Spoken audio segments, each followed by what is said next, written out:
So, liebe Freunde der Abendunterhaltung.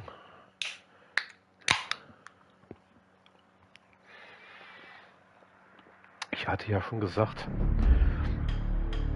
dass ich mit Snake Eater noch anfangen werde.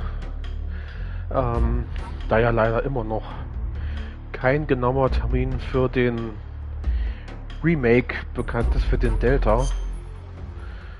Eigentlich hätte ich mir das gerne praktisch storymäßig aufgehoben.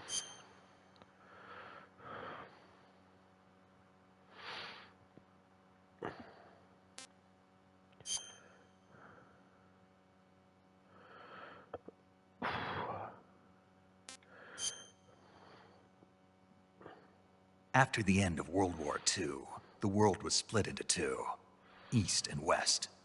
This marked the beginning of the era called the Cold War.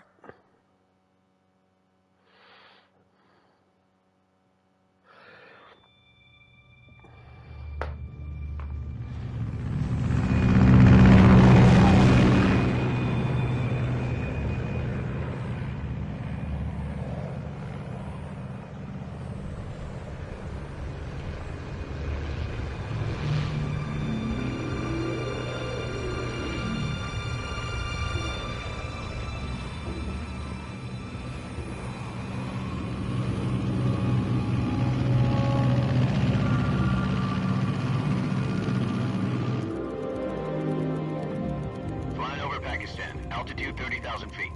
Approaching Soviet airspace. 20 minutes to drop off. Commencing internal depressurization. Equipment check. Arm main parachute. All right. You ready to go? Drop zone still showing a high pressure mass. Cav okay. Good. We've got high visibility.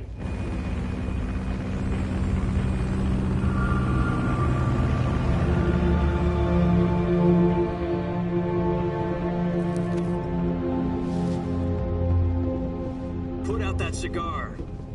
Connecting oxygen hose to interior connector. Put on your mask.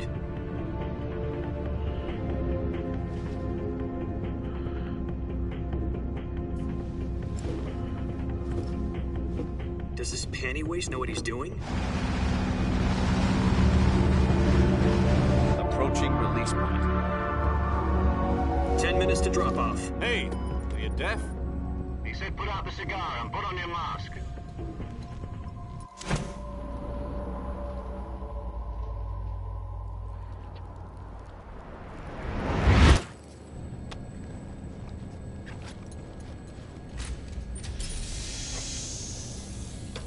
Depressurization complete. Checking oxygen supply. 6 minutes to drop off. Opening rear hatch.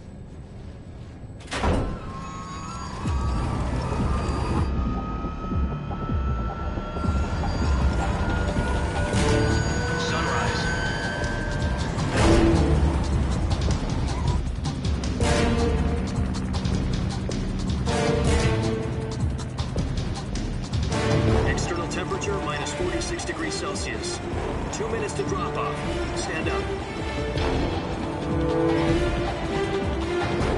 You'll be falling at 130 miles per hour. Try not to get frostbite from the wind chill. 1 minute to drop off. Move to the rear.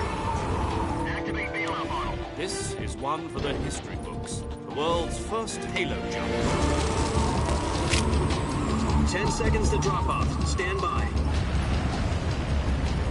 Status okay, all green. Prepare for drop-off. Countdown. 5, 4, 3, 2, 1. Spread your wings And fly. God be with you.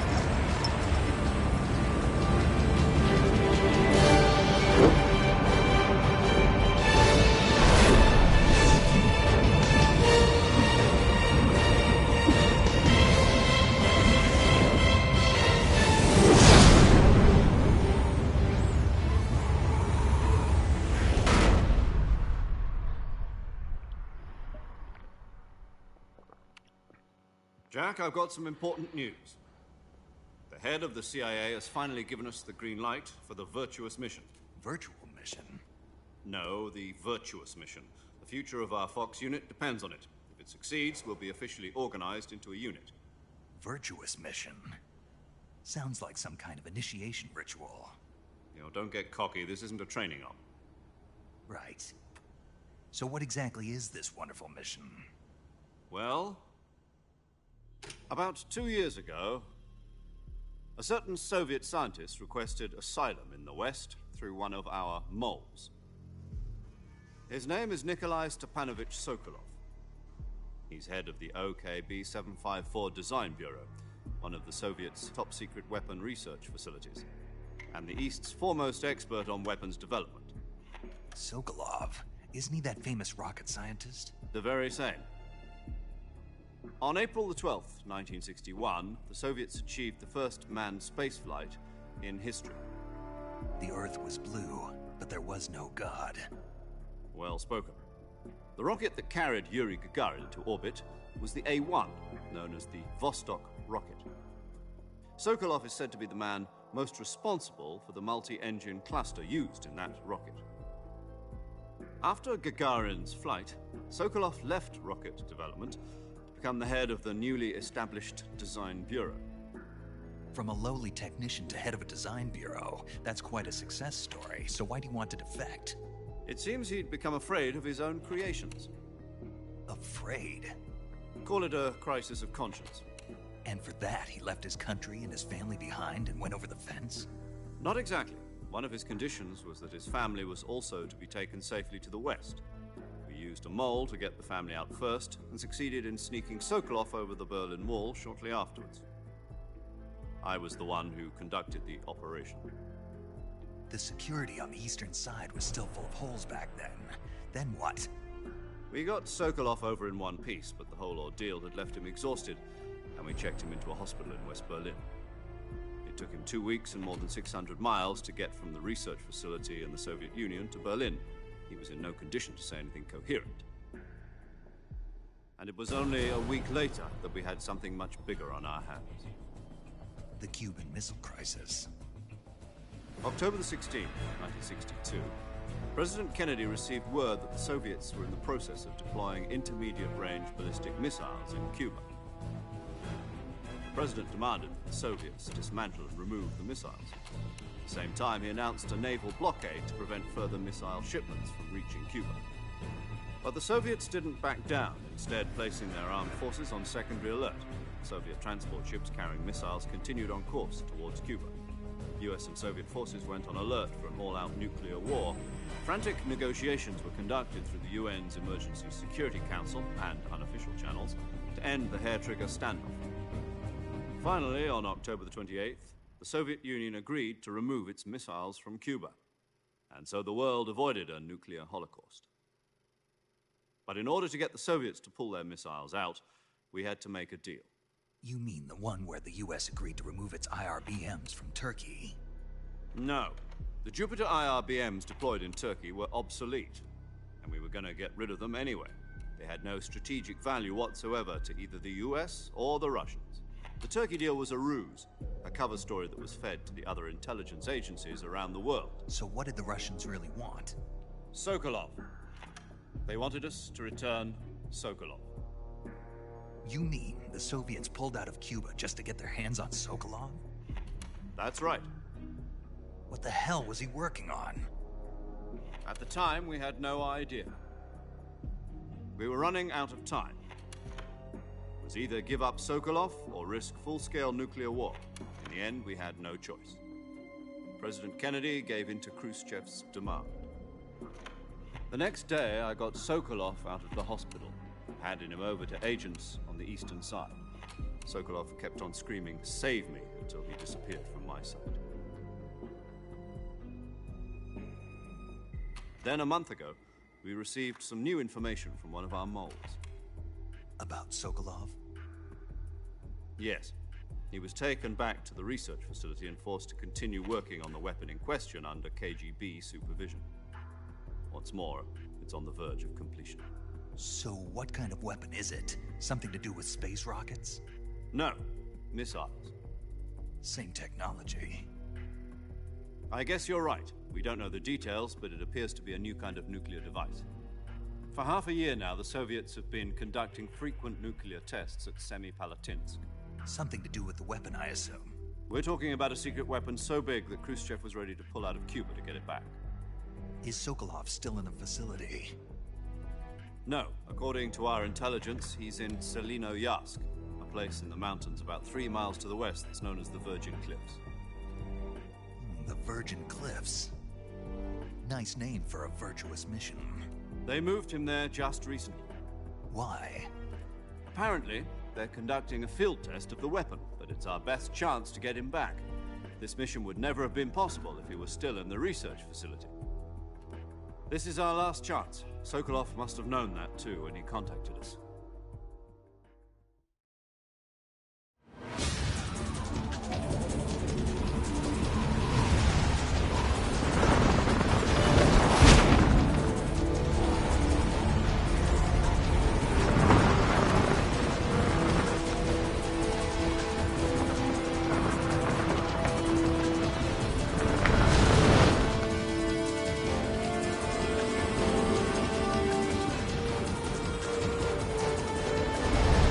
Listen up, Jack. Your mission is to infiltrate Selino-Yarsk in the Soviet mountains, ensure the safety of Sokolov, and bring him back to the West.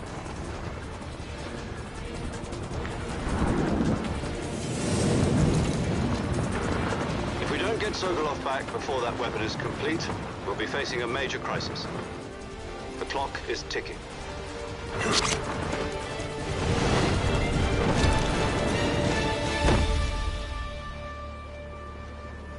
Once we've confirmed the rescue of Sokolov, stand by at the recovery point. A recovery balloon will be dropped at that point. Helium will be pumped into the balloon to inflate it. The process takes about 20 minutes. Once it's complete, the gunship's arm will latch onto the balloon and pull it up. The Fulton surface-to-air recovery system. I'm familiar with the theory. Take it easy. It's been combat-proven. Do you think Sokolov is up to it? The shock will be less than during a parachute jump, and the arm can handle up to 500 pounds. So you're planning on going over the border in a single combat talon? She's equipped with 2 6-barrel 20mm Vulcan cannons, as well as 2 40mm machine guns. Sounds like she could hold her own against a battalion of tanks. Even with the fuel in the reserve tank, we're facing a 4-hour time limit. If all goes well, it shouldn't take more than a few hours. Home in time for dinner. But if anything goes wrong, You'll be eating dinner, breakfast, and all the rest of your meals in the jungle.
Do you copy?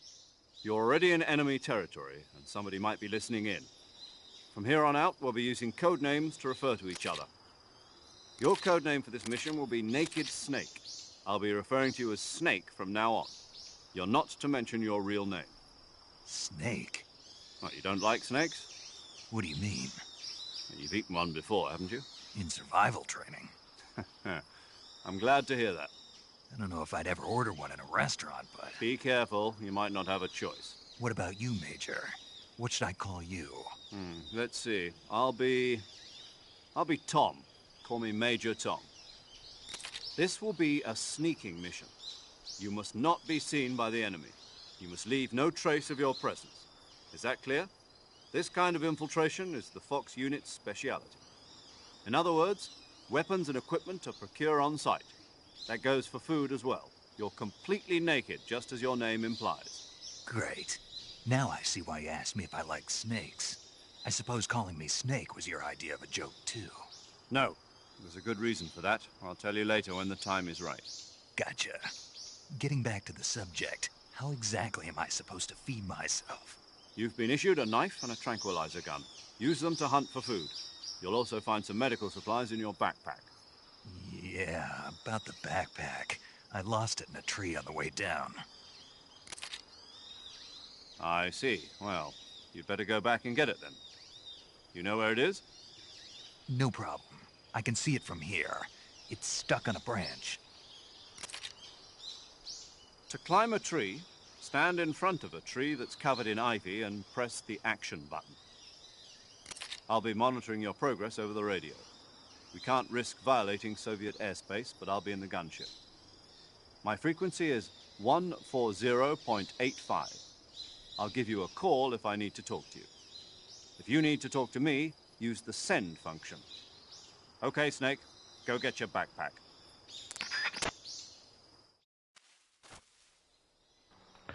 Ja, und damit geht es los in die Reise in den Dschungel.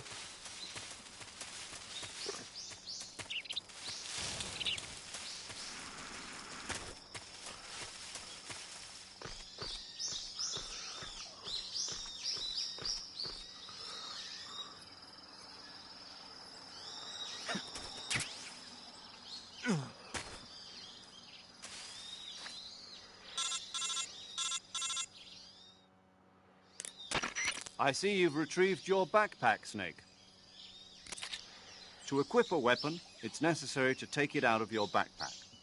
In the survival viewer, choose Weapon from the backpack. Your available weapons will be displayed in a window in the upper left. From that list, choose the weapon you want to equip and press the Enter button.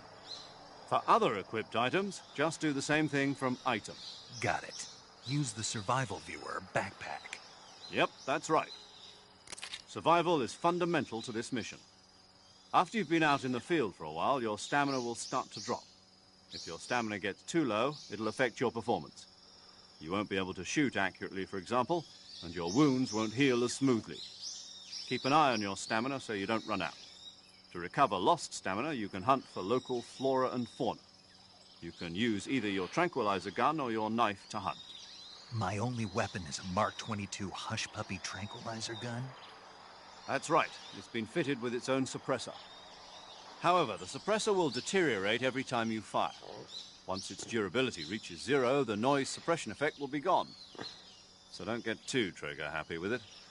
The suppressor's durability is shown in the icon. Any weapons and equipment beyond what you're carrying now, you'll have to find as you go. I have to find my own weapons and equipment? Whose crazy idea was this, anyway? Solo covert actions are standard Fox operating procedure. You can't leave any traces of your presence. No weapons, equipment, footprints, sweat, or bodily waste. The same goes for bullets and cartridges, too. Your presence in enemy territory is already a violation of international conventions of warfare. There aren't supposed to be any American soldiers in Russia. It could spark an international incident. You can't let anyone see you. You can't let the enemy know you're there. This is a stealth mission. You're a ghost, Snake, in every sense of the word. And there'll be no rescue if you're captured. The military and US government will deny any involvement in the affair. Then I'll just have to take care of myself, huh? I'm afraid so. You've been given a fake death pill for that purpose. SIS guidelines stipulate that soldiers on covert ops like this one be issued a potassium cyanide capsule. Tape it to your body so you can take it when you need to. How generous of you. Use it if you're taken prisoner by the enemy. It'll send you into a state of false death for a short time. fooling them into thinking that I'm really dead. So, how do I come back to life? Just take the revival pill. You mean that thing they put in my tooth before the mission? That's the one. But be careful. If you remain in a state of false death for too long, nothing will be able to bring you back. Remember that. I'll keep it in mind. You said this was a solo mission, right? Right.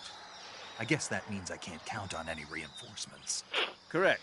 The mission rests entirely in your hands. A real one-man army. Relax. There's a support team ready to back you up over the radio. Who? I'll introduce them to you. This time, survival is of utmost importance. The first member of the support team will be in charge of monitoring your physical condition, acting as a medic, so to speak, as well as recording your mission data. She's a member of Fox as well, and she's here on the gunship with me. She? Hello, Snake. I'm paramedic. Nice to meet you. Paramedic. As in a medic who comes in by parachute. Aren't you going to tell me your real name? Are you going to tell me yours, Mr. Snake? My name, huh? It's John Doe.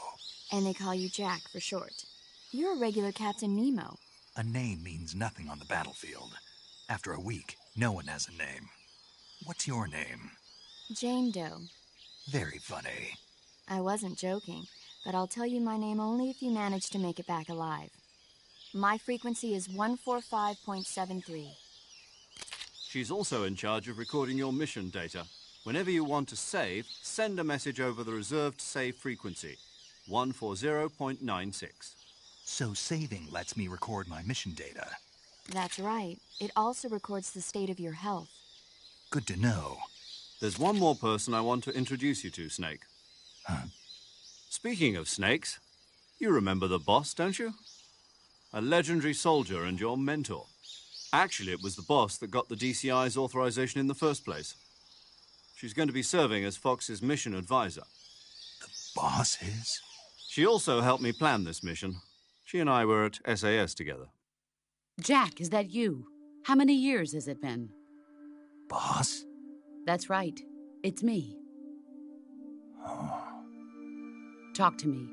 Let me hear your voice. It's been 5 years, 72 days, and 18 hours.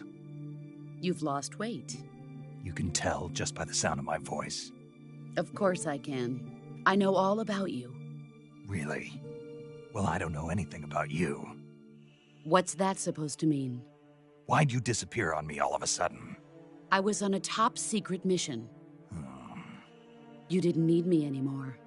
But there were still so many things I wanted you to teach me.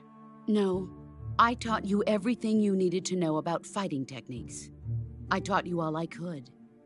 The rest you needed to learn on your own. Techniques, sure. But what about how to think like a soldier? How to think like a soldier? I can't teach you that. A soldier needs to be strong in spirit, body, and technique. And the only thing you can learn from someone else is technique. In fact, technique doesn't even matter. What's most important is spirit. Spirit and body are like two sides of a single coin. They're the same thing. I can't teach you how to think. You'll just have to figure it out for yourself. Listen to me, Jack. Just because soldiers are on the same side right now doesn't mean they always will be. Having personal feelings about your comrades is one of the worst sins you can commit. Politics determine who you face on the battlefield. And politics are a living thing. They change along with the times. Yesterday's good might be tomorrow's evil. Is that why you abandoned me? No, it had nothing to do with you. I already told you, Jack. I was on a top-secret mission. A soldier has to follow whatever orders he's given. It's not his place to question why. But you're looking for a reason to fight. You're a natural-born fighter, but you're not quite a soldier. A soldier is a political tool, nothing more. That's doubly true if he's a career soldier. Right and wrong have no place in his mission. He has no enemies and no friends. Only the mission. You follow the orders you're given. That's what being a soldier is. I do whatever I have to get the job done. I don't think about politics. That's not the same thing. Sooner or later, your conscience is going to bother you. In the end, you have to choose whether you're going to live as a soldier or just another man with a gun. There's a saying in the Orient, loyalty to the end. Do you know what it means? Being patriotic. It means devoting yourself to your country. I follow the president and the top brass. I'm ready to die for them if necessary. The president and the top brass won't be there forever. Once their terms are up, others will take their place. I follow the will of the leader, no matter who's in charge. People aren't the ones who dictate the missions. Then who does? The times. People's values change over time, and so do the leaders of a country. So there's no such thing as an enemy in absolute terms. The enemies we fight are only enemies in relative terms, constantly changing with the times. As long as we have loyalty to the end, there's no point in believing in anything, even in those we love. And that's the way a soldier's supposed to think? The only thing we can believe in with absolute certainty is the mission, Jack. All right, but do me a favor. What is it? Call me Snake. Snake. Oh, right. Your code name is Snake. It suits you well. That's right. The legendary unit that the boss put together during World War II was a snake. The Cobra unit, a group of heroes that brought the war to an end and saved the world. As long as you've got a legendary hero backing you up, you'll be fine. Isn't that right, Snake? Yeah, I can't think of anyone else I'd rather have with me. Oh, and one more thing, boss. Yes? It's good to hear your voice again. Same here. After all, who knows if either of us will make it out alive? Snake, you are always best at urban warfare and infiltrating buildings. But this is the jungle. Survival is going to be key. Those CQC techniques I taught you are sure to come in handy. CQC? Close quarters combat, huh? I've been in the Green Berets for the past few years. I'm probably pretty rusty. Not to worry. I'll be here to help you remember.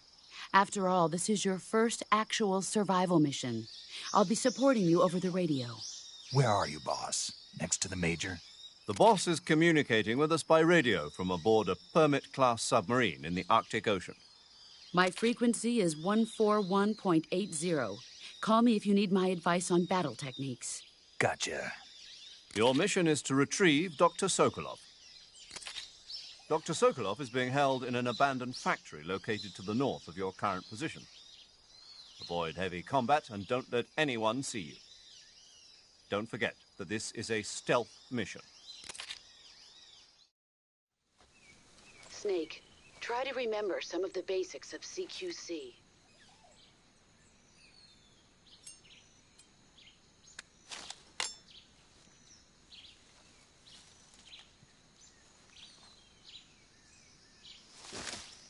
Commencing virtuous mission now.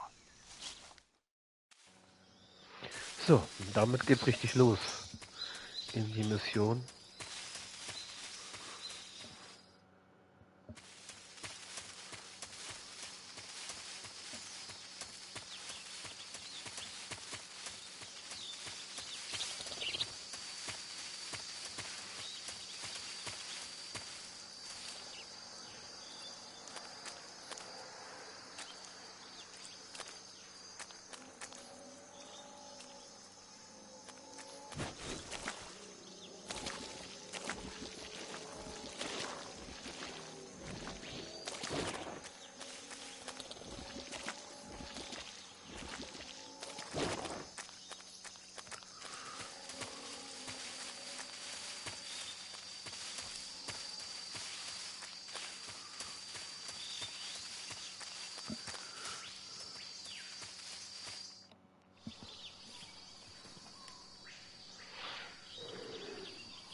Major, I've spotted 2 enemy soldiers. They're probably KGB troops sent to guard Sokolov. AK-47s and grenades.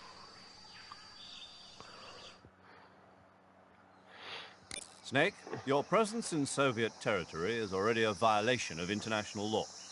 You can't let the Kremlin find out that the CIA and the American government are involved. Contact with the enemy is strictly prohibited. Don't engage them in battle either. This is a stealth mission. Got that? The Major is right. The point of this mission is to sneak through the jungle without being seen. The success of the mission depends on how well you use your camouflage. Change your camouflage by selecting Camouflage from the Survival Viewer. The Uniform option lets you pick your uniform, while the Face option lets you change your face paint. Choosing camouflage that blends in with your surroundings will help you conceal yourself more effectively. Also, don't forget that anything that moves will stand out in the jungle. If you just stand up and run around like an idiot, you're bound to be spotted. But if you crawl instead, you should be able to sneak by without being noticed. You can see how effective your camouflage is by looking at the Camo Index. The Camo Index shows how well your current camouflage blends in with the surrounding area. The higher the value, the harder you are to spot, and vice versa. The key is to make yourself one with nature. Keep that in mind as you go along, okay?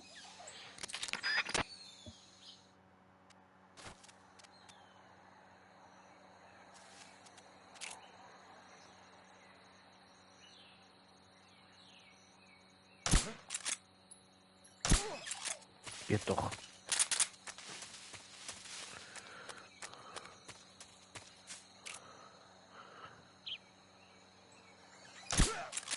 Geht doch.